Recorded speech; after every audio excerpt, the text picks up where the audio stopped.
Well, good evening, everyone, and welcome to our virtual college fair with a panel discussion about holistic review. If you have questions tonight, please use that Q&A button at the bottom or at the top of your screen to pose those questions to our panelists, either about what they're talking about or certainly about their institutions. As this is a webinar, your camera and your microphone are turned off, so our panelists cannot see you, nor can they hear you. So certainly the best way to reach out to them is through that Q&A function. There are more sessions in this program, so certainly if you have time this evening, sign up for some more this evening, but there are some additional sessions tomorrow. And if you want to go back and review anything our panelists have said or catch a session you may have missed, you can find those recordings at strivescan.com/Atlanta. So at this time, I'm going to turn this over to our panelists. Have a great program, panelists.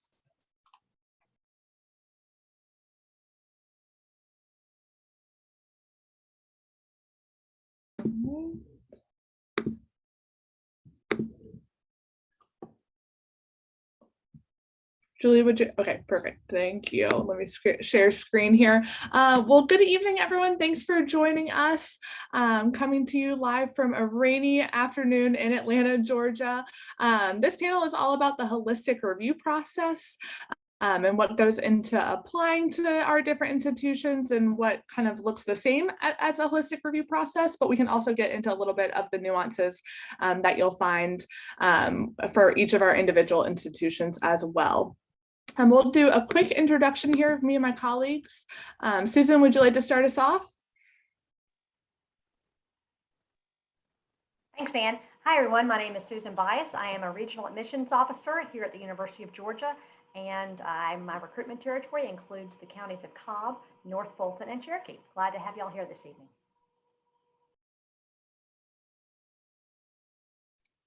Hi, everyone. So nice to meet you. My name is Ethan Hawkland. I'm a senior admission counselor here at Oglethorpe University, and my territories currently include Cobb, Cherokee, and Douglas counties in Georgia, as well as North Florida and South and North Carolina. So happy to be chatting with you today.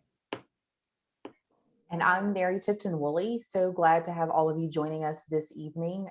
The Senior Associate Director for Undergraduate Admission at Georgia Tech. I oversee our first year review process, so I'm happy to be able to talk with you about that for the next almost hour. And hi, everyone. I'm Ann Knopf. I'm a senior admission advisor from Emory University, and I work with students from the state of New York outside of the boroughs. So we will go ahead and get started with kind of a good overview of what does holistic review mean. And my favorite way to explain a holistic review process is that we do read, front to back of your application. There's many different factors that go into telling that full story of who you are, and you'll see a lot of those listed here. And we're going to dive deeper into each one of these topics tonight, but it really means diving deeper rather than just a strict academic review of, okay, what is your GPA, what are your test scores if those are required, and that's kind of a yes or no process. But we want to get to know you a little bit deeper through reviewing your application and finding maybe that institutional fit, maybe seeing a little bit more of that intellectual curiosity coming through in your essays. There's many different factors that we look at. So as I mentioned, we're going to focus on 4 to 5 of those tonight, and I will pass it back to Mary Tipton to start with academic rigor. All right, thank you very much. So, this is a great place to start. This is what we're thinking about you doing day in, day out in your school environment. And it's a really important part of a holistic admission process. I like to tell students, if you don't meet the academic review, then the rest of the stuff is not going to save you in a holistic review process. So this really is sort of the core of what we are thinking about when we look at students for admission to our institutions. If you have been around for just a minute in the college search process, you probably already learned that our favorite answer in admission is it depends, and none of us are the same. We all do things slightly differently. So you may hear all of us tonight talking about holistic admission, but it doesn't mean that that's exactly the same at each of our institutions. And that would also be true of an academic review, and you'll hear me mention that a little bit. When we think about academics, one of the most important things for you to understand is that the very first thing we need to know about is your school. What is the context of the school that you attend? And when I say context, I mean, well, first off, are you attending a school or are you participating in a homeschool curriculum? If you're in a school, what kind of curriculum is available to you at that school? Do you have the option to take AP classes or an IB program, dual enrollment classes, some type of school designed advanced program that doesn't have standard labels? None of those are the right prescription. They're all completely fine. We just need to understand what's available to you. And as you'll hear me say in a minute, how you take advantage of that. We also want to learn about any constraints that may be placed on the types of courses that you can take. Some schools may limit the number of AP or dual enrollment courses that you can take. There could be scheduling conflicts. I've had many counselors say to me in the past, this student is not part of the full IB program. So they're not going to get an IB diploma, because if they did that, they would have to drop out of band or drama or something else that's really important to them. So we want to understand those kinds of things. And we want to understand how your school is grading. Do they give numeric or letter grades at all, or just some type of narrative about your experience in the classroom? What is the grading scale? Is there weighting added? So is your GPA going to be on a 4.0 scale or a 5 or a 6 or a 7 or an 8 or an 11? Did I get them all? And then there's the students that are on a 100-point scale. There's a lot of variety out there. So just like I said, we're all different. So are all the schools that you attend. And it's really important when we open an application that we have some understanding of what's happening academically and curricularly at your school. We actually get a lot of that information before we ever look at your transcript. Most schools send us either some type of school report or a school profile that helps us to understand all of those things I just described. And then we're ready to take a look at your transcript, where students get so focused on the GPA. I mean, if I had $1 for every time somebody had something about GPA and a question to me, I probably wouldn't be doing this panel tonight. But the GPA, I always tell students, it's a gateway into your transcript for students that are reviewing in a more in-depth manner. And what I mean by that is we want to open that transcript and look at course and grade trends across the 4 years you've been in high school. So what I mean by that is it's kind of like building blocks. Are you building on the rigor of the curriculum that you're taking each year? You're not going to take 10 AP courses as a first year student. That doesn't usually happen for students, but perhaps you're building a curriculum over your time in high school that leads to a rigorous college prep curriculum by junior and senior year. We want to think about how your grades are trending. Are you a student who has had an upward grade trend throughout high school? Are you consistent? Do you have some grade trends that differ by subject area? All those kinds of things would be important for us to understand. And then last but not least, we're really digging into what courses you have taken. And of course, like I started off saying, that's based on what's available to you. And we're really looking for things, one of the things that we want to talk about tonight are sort of those other factors in the admission process. And we all call them different things: institutional fit, institutional priorities, just different holistic factors. And, to touch on that here and give you an example of how that plays out in academics, we might be looking for students showing intellectual curiosity. And for instance, I read a high school that has a global studies program. Some of you may go to schools that have some type of specialized curricular program available to you. If I'm reading a student who's applying for an international affairs major at Georgia Tech, and they've taken advantage of that global studies curriculum in their high school, that's certainly showing me that they're willing to take a little bit of a risk in their curriculum in high school by putting themselves in a program that may have more requirements, and they're doing something that really makes sense for what they want to study and what they've signaled to me that they want to study on their application.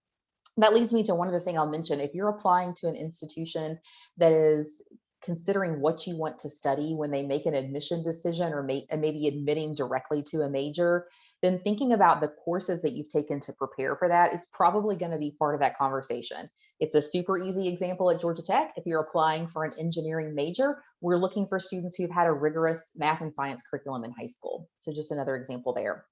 I want to also mention testing here in the academic sense.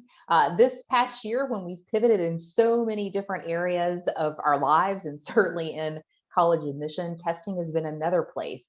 There were many universities who were test optional or test blind before COVID, and that list has just blown up this year, with so many more universities who have transitioned to a test optional or test blind.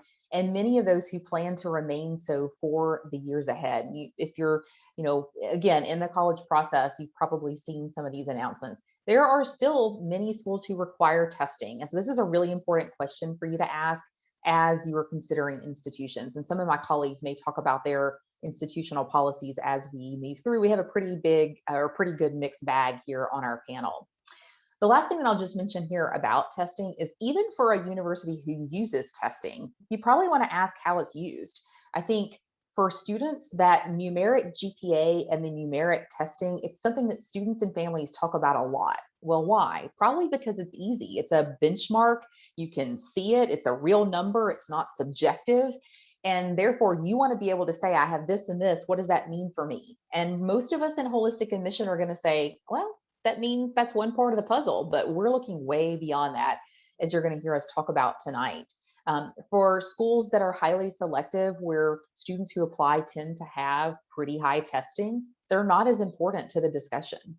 But then there are universities who use testing to give students automatic admission or maybe automatic scholarships. So it's wide and varied how universities are going to be using testing. And I would encourage you to ask questions surrounding that as you're going through your college selection process. With that, I'm going to turn it over to talk a little bit more about some of the other aspects of holistic review. Thanks. Yeah, absolutely. So I am going to talk to you guys about extracurriculars and how that plays an impact on your application.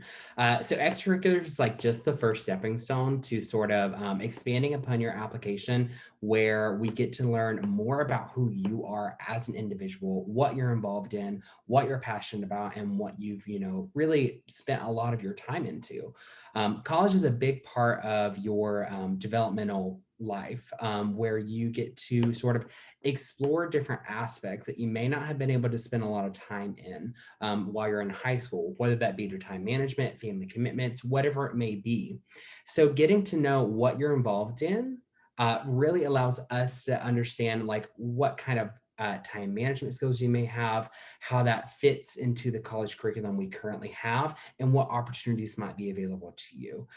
So again, it's all about, finding out what's going to be the best fit, not necessarily just meeting the minimum requirements for your application. The first thing I would like to talk about is about that fit, right? So for example, at Oglethorpe, our students are so involved in so many different things. There are students who are easily like the president of their graduating class, while also being the president of club, while participating in a sport, while maintaining a 3.9 GPA. Different things like that all add to their experiential transcript, which is important after you graduate as well. So we're kind of looking at your experiential transcript as you're coming into college. Having those sort of defined skills on your application allows us to know where are we going to be able to fit you in our school, right? Sort of like what organizations can you be a part of? How are you going to contribute to the community overall? Another thing that does is allows for us to better understand how can we tell you where you would find your place at our school. Being able to know what you're interested in, what you're involved in, allows for us as admission counselors to sort of talk to you and say, hey, did you know that we actually have this program at our school that you can be involved in? I see that you've done a lot of advocacy work and social justice work. Have you considered, getting involved in the community in Atlanta or getting involved in the community on campus, sort of advocating for those sort of pieces, and understanding like what other organizations you may be a part of that may offer more than just your admission decision at Oglethorpe or any school that you're applying to. Specifically at Oglethorpe, thinking of if you're involved in like a music and instrumental ensemble, but that's not necessarily something that you took a class in, it's an extracurricular activity you participated in, that's an opportunity for you to get connected with the music faculty and potentially audition and receive a scholarship for that. There's a lot of different activities that are offered to you that are unique to different schools on terms of what you're rewarded for.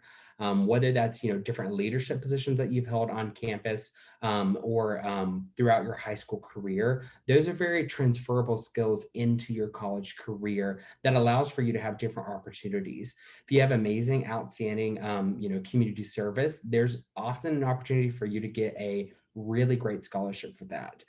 Some schools have full tuition scholarships they award to their students, which is based on your extracurricular criteria. It does play into part of your academic rigor and your writing skills and recommendations and your curriculars as well. But when you're looking at an application, you're considering who you're nominating for those full tuition scholarships. Looking at a student who may have a 4.0 GPA, but they've only been a member of the beta club their freshman year, and that's the only thing they did, is not going to look as impressive as a school, as a student who may have a 3.85 GPA, who's been the president of the National Honor Society, as well as a double athlete in high school. So it's all about the context that's being provided to us, allowing us to better understand, who you are, what you've been involved in, and what kind of impact you're going to make once you get to the school.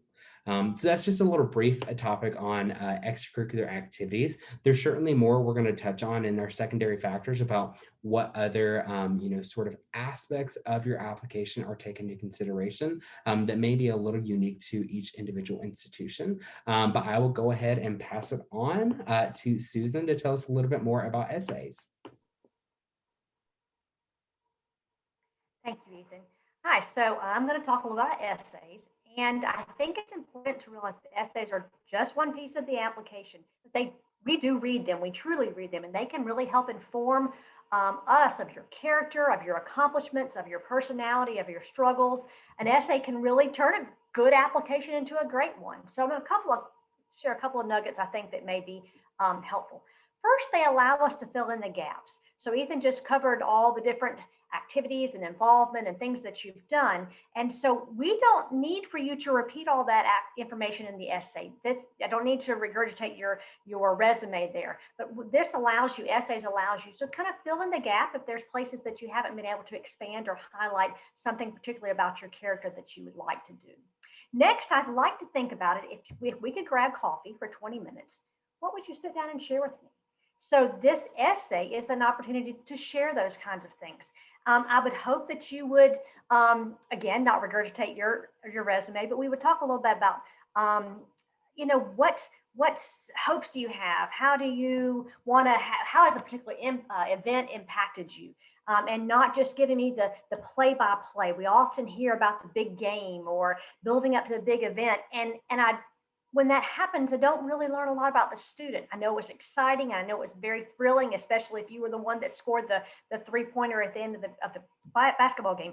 But we need to have a better context. Don't write what you think I want to hear. This is a chance for you to be authentic and to share about yourself. So we really do read them. So I need for you to take the time to write them. I think the essay is the hardest part of the application because, it's your transcript, you have that, your grade, your address, what your activities are. So this is a time that you really need to take and do some self-reflection. And I know we don't always see ourselves as others see us. So I try to encourage students to use some tools. Take letters that their aunt or their grandmother or a best friend who moved across the country has written them. Look at what people write in your yearbook. Ask a friend, what qualities do you value in me as a friend? Take these things, put them on a sticky note, put them on a mirror or a poster board, and let them be the building blocks for how you can build this essay. Start with a draft and start early. When writing, you can write things and then you do a draft and then step away. Take a day or so and then come back and revisit it with a pair of fresh eyes. And sometimes it'll pop for you. So there's that. Grammar and spelling do matter. We're not the grammar police, but remember, this is your first impression, right? So make sure, and we have all kinds of tools that you can use to make sure that everything is correct. So do that. I would also say, please don't ever fill it out on the actual application. Use a Word document. That way, if something happens and the electricity goes out, you haven't lost your entire essay. Again, this is a chance for you to be authentic. I need for you to show rather than tell. use anecdotes, use examples, use descriptions. These are a great way to help bring that story of yours to life that you're trying to tell us. Proofread, yes, please proofread. Have somebody that you trust read it out loud. Read your essay out loud. And is what you've written what you're trying to say. If that person read that essay, if I read that essay, does it sound like everybody else in your school? Would you be able to, if it was on a piece of paper and all the essays fell down the bottom of the steps, could I pick yours out and know it was you? Or do you sound like everybody else in your community? Don't use the thesaurus, big words, big impressions, all those kinds of things. Again, be you, be authentic, write, and share about yourself. Couple tips, creative. I like a good essay that has a good opening line. It captures my attention. I want to read more. I'll always read more, whether you captured my attention or not, because I will read the whole thing. But that a strong first sentence can make a statement. Be sure to include yourself. Oftentimes we'll read an essay and I'm like, I didn't learn anything about the student. So remember, this is your chance, and I know it's hard to do sometimes, but this is your chance to brag, to tell about you, to bring yourself to life on a piece of paper. Answer the question. I think it's important to answer the question. Some questions are very broad, and it gives you a platform to really weave all these different characteristics are in there. Other ones are very specific, and they want for you to answer that question. So do that. Again, finally, I guess if you're recycling your essays, and which is fine to use them and for different colleges, make sure you haven't said specifically, and this is why I want to attend Clemson University, and you're applying to the University of Georgia. So those are some quick ones there. I hope that was helpful to you. And I'm going to turn it over now to Anne, and she's going to share some, I think, about letters of recommendation. So we'll see you back in a bit. Thanks, Susan. So finally, letters of recommendation, the piece of the puzzle that's, not necessarily a piece that you're writing. This is who, is going to shed a new light on your application to tell us a little bit more about you and your experiences inside of the classroom as well. So when thinking about, who do I want to write these letters on my behalf? Obviously, it's important to know how many letters that you're requesting, and that can be different for every school. I know it's different from Emory to Georgia Tech to Oglethorpe. So it's always good to kind of know how many letters that you are requiring. Some require one coming directly from your guidance counselor or college counselor within your high school. If you don't have a great relationship with that counselor, that is okay. We know, or if they don't know you by name because they have 400 students that they're responsible for. We understand that that is the case for many, many students at large high schools across the country. But we do need that to get a little bit more of that insight into the curriculum that's available at your high school for that secondary school report, perhaps. If they know you, though, there's a good chance that they're going to write a nice letter of recommendation for you and what type of community member you are maybe within your school at large. But many schools also want additional teacher recommendations so that we do see a little bit more of that classroom performance. Are you the student who is, constantly jumping in and wanting to start discussions? Are you the one that sits a little quieter in the back, but you're getting your work done and you're really thoughtful about the work that you're putting into the class too? So again, we want to see how you're thinking, what you're curious about, and that coming through, also on your essays and throughout your application. But recommendation letters is another good place for us to be able to pick up on that intellectual curiosity and your passions within the classroom as well. So when thinking about, again, who do I want to write these letters of recommendation?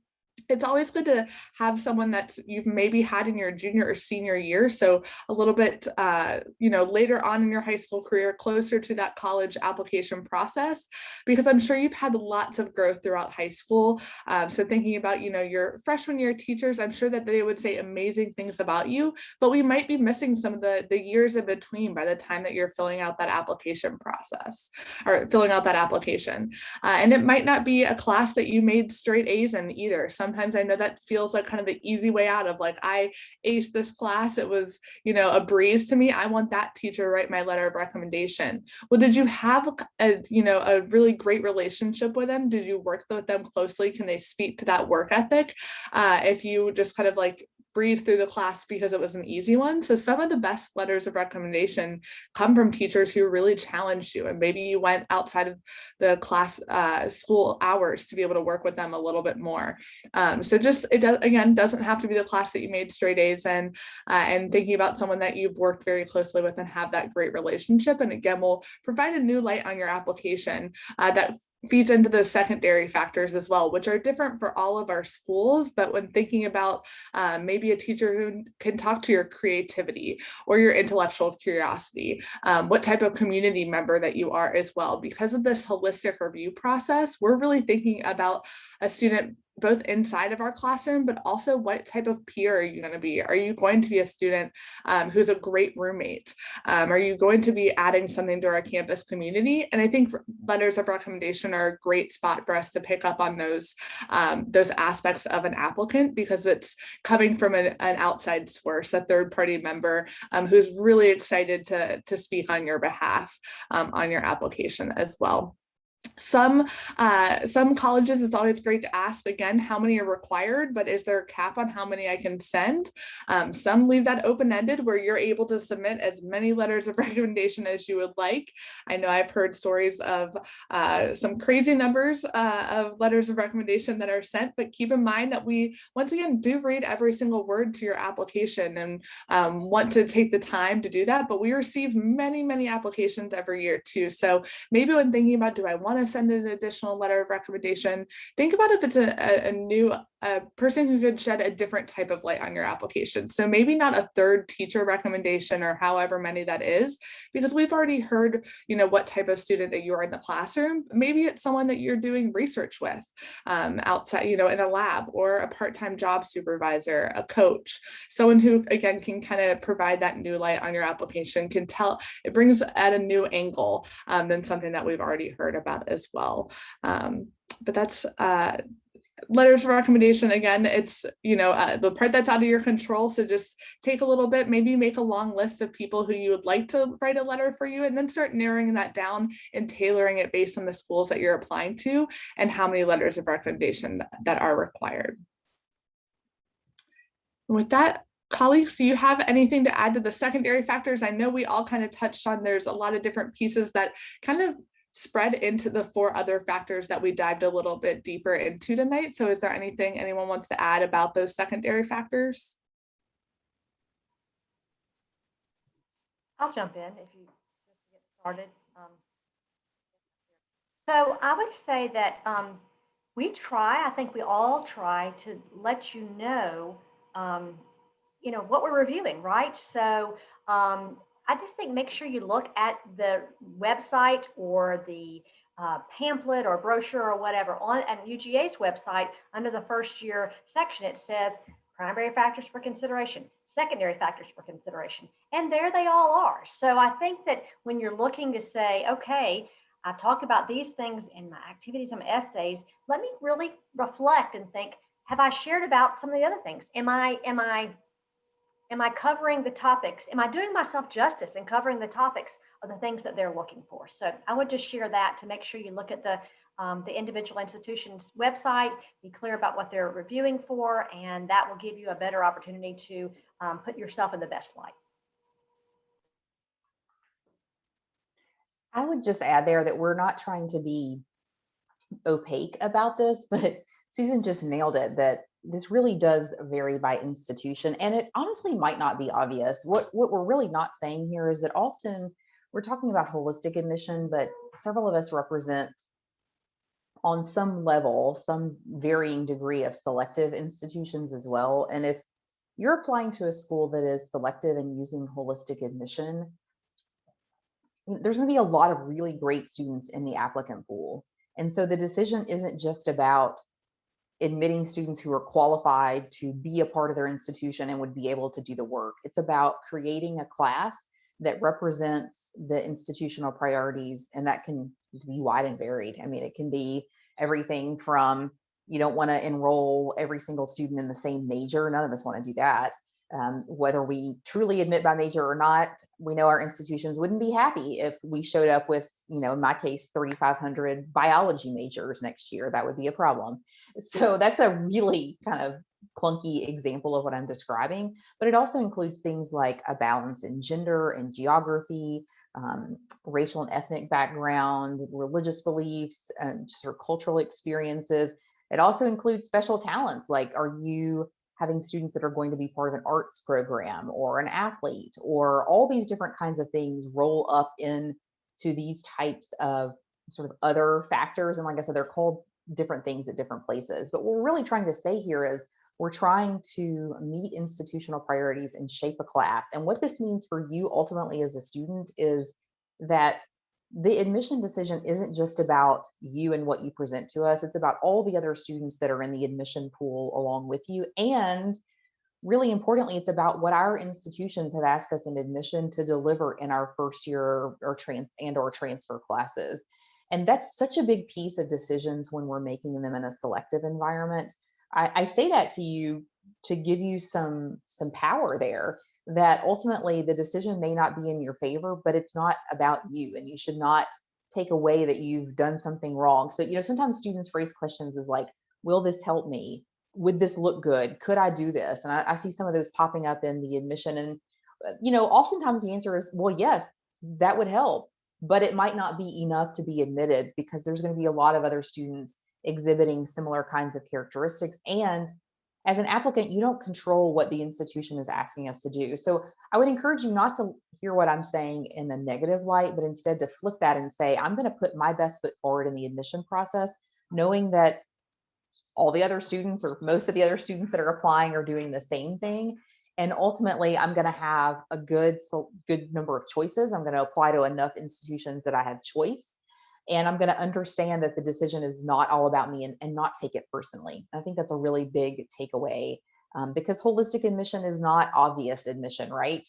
If that panel would be really short, it would have been like, here's our chart, meet these two numbers, and you're going to be admitted. This is much more subjective, and there's a lot of nuance to it. And so if you're deciding to apply to schools like that, you need to walk in with that understanding and understanding that the admission decision is about more than just what you're presenting to us. Absolutely. I completely echo what Mary Tipton was saying, especially when it comes to sort of like how you're contributing to the school, right? So we as an admission staff are always looking at all the different aspects of how you're going to contribute to the school.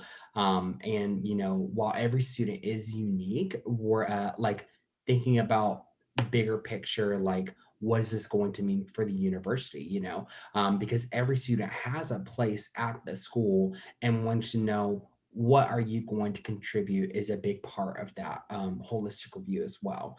Some schools do application interviews, like at Oglethorpe specifically, we have optional admission interviews, and that's an opportunity for you to just sit down with an admission counselor face to face, talk about how are you going to contribute to the community, how do you stand out, and different opportunities that you may have taken, whether that's like being socially active in your community or with like different social justice issues, or volunteering in different aspects, whether that's just in your community service or in community or your local church, or whatever that may be, as well as leadership positions that you've held, your ability to take initiative and sort of really drive that through, putting your own stamp in your work that you're putting in. It's a very genuine thing that I'm trying to describe. So we're just wanting to make sure that we are able to pick up on those things, but also give you the opportunity to really showcase those talents, those skill sets that may not be able to just be able to, be read on a transcript or be read in the essay or something like that. Just sort of like showing us those little like non-tangible sort of skill sets, I think is what I'm trying to say. Yeah, I would just to round that out, I always say, by the fifth transcript that I look at, I can't tell one student from another. It's very hard to, differentiate. So those other factors that we spoke on tonight, really adding, again, telling that full narrative, that story into who you are. And I always recommend, with talking about essays or even that additional information section, leave those for last and look over that entire application and say, what have I left out of, maybe looking at those secondary factors that UGA has listed on their website. What am I missing? What do I want to portray about myself or the experience that I've had throughout my 4 years? And maybe that's different circumstances that have been very unique to you, and utilizing that additional information section to fill in those gaps and tell us a little bit more, again, about your full story and that narrative that goes behind every application too. And with that, I know we have about 10 minutes left, so I definitely want to jump into the Q&A section. So I'll stop sharing the screen there. Do y'all have a preference on how we do Q&A? No? All right, we can just all look through here and pick some out. Let's see. So Mary Tipton, I know you talked about specialized courses that some schools offer in this. Miles wants to know if your school does not offer a few specialized courses, but you take courses on edX or Coursera. Does that help? Great. That's a question that I would answer something like, sure, in my worst moments, where I just say that and leave it at that. But let me unpack that a little bit. So I would don't take a Coursera or edX course for us. If you're interested in doing that for yourself because it's something that you can't get at your high school and you have an interest in it and you want to grow, then great. If you take it for us, that's probably going to be obvious in the application. If you take it for you and you explain to us why you did that, then that's also probably going to be obvious in your application if you're articulating that to us. So we could say this about literally every part of the application, but you should not be doing this for us. That taking a edX and Coursera course is not getting you into any of our institutions. It might, however, help us to understand a little bit more about who you are, what kind of student you are, how you like to take risk or kind of stretch beyond what's readily available to you. It might really help us to understand interest, especially if we're reviewing by major and you've taken some in those areas. It might help you figure out you hate what you studied in a Coursera and edX course and you want to apply to something else. So that's good too. For all those reasons, there can be value there. I hope nobody is listening and hearing me say, run out and take edX and Coursera courses, because I am not saying that. You all have full plates, you have busy schedules, but if this is something you would like to pursue and you have capacity for it and you think it's something you'd like to articulate to us in the application, go for it.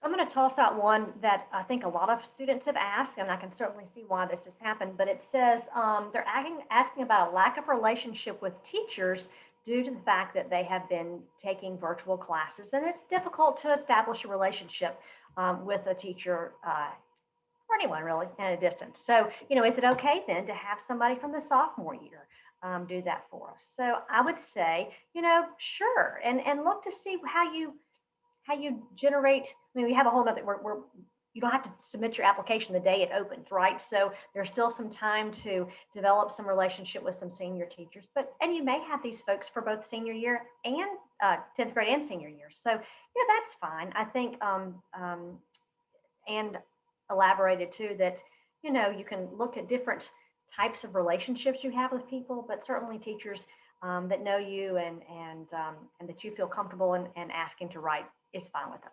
I would say at UGA, we're looking at the 5 core academic areas. So I would say English, math, science, social studies, and foreign language are what we are evaluating you on. So that would be my recommendation, would be have someone in those academic areas. So y'all chime in if it's different, but I just wanted to grab that one because I thought that's a lot of folks had asked about that.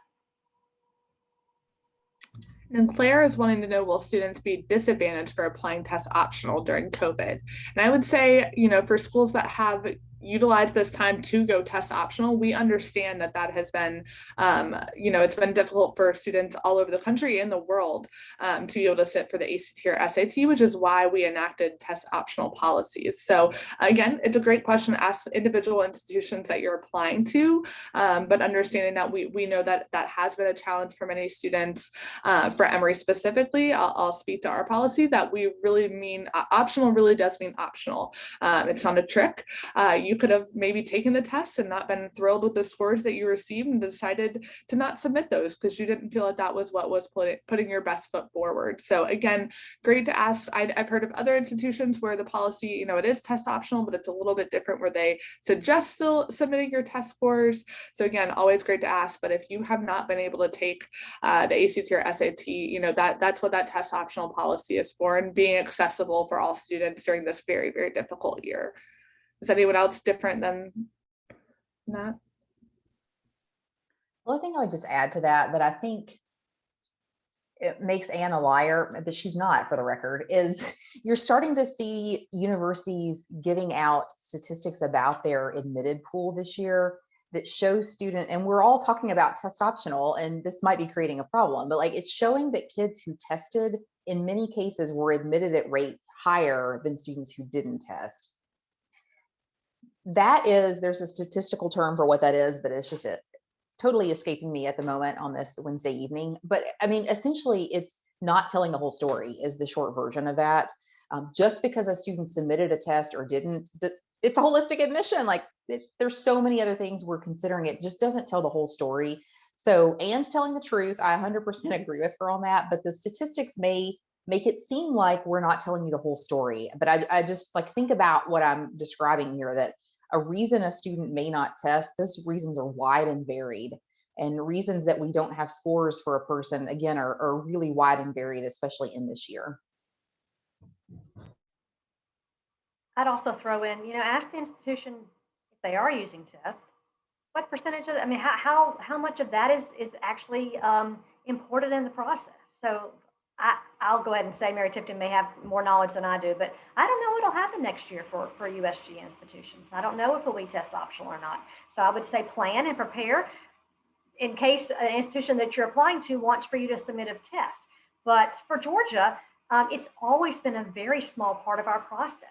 So I would say that, grades and rigor, what you do 4 years in high school versus 4 hours on a Saturday is more important to us. So 4 years is more important than 4 hours, if I've said that correctly. So anyway, yeah.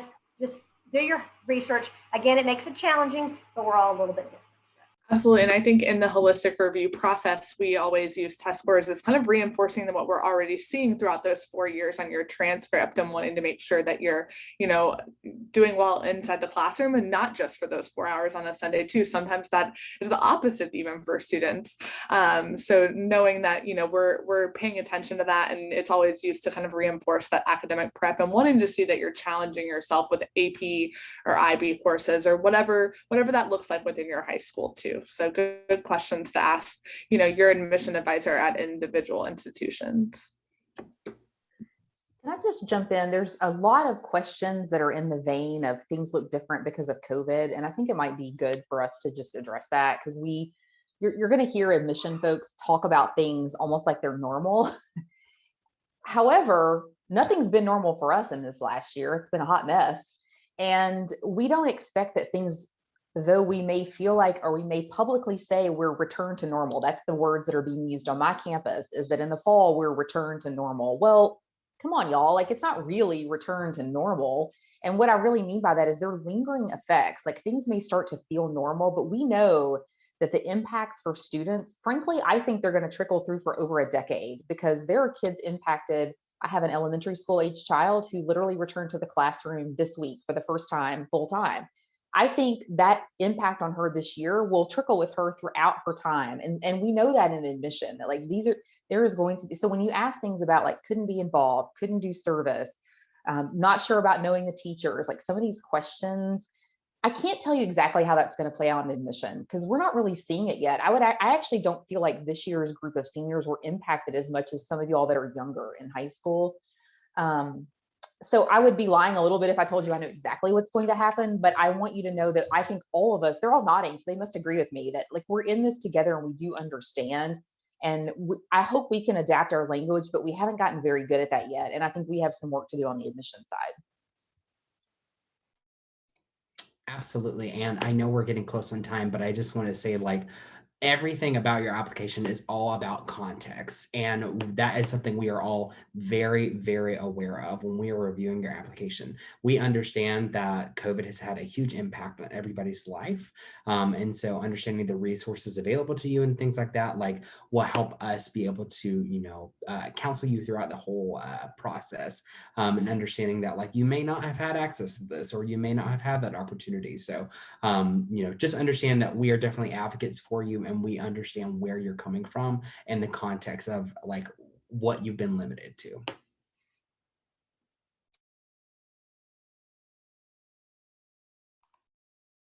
In these last few seconds, any last words of advice, panelists?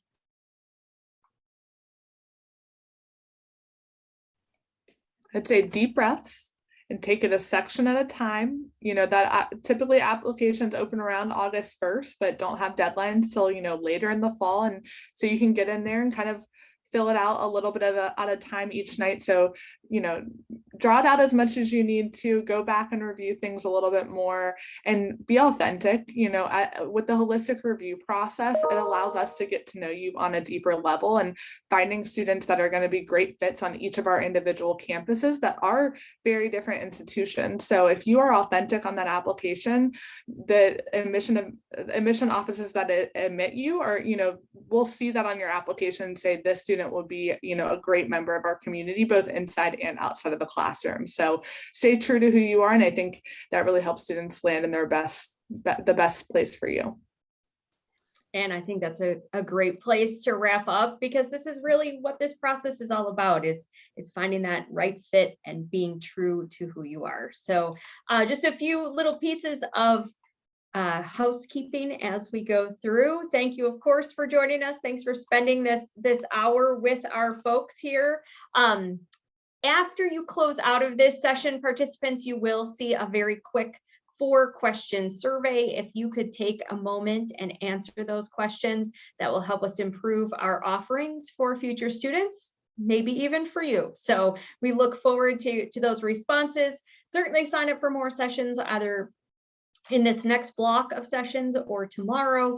And again, if you want to review anything our presenter said, you can go to strivescan.com/Atlanta and find recordings of not only this session, but all of the sessions. So on behalf of the colleges involved in our program and of StriveScan, thank you again for joining us, and have a good evening.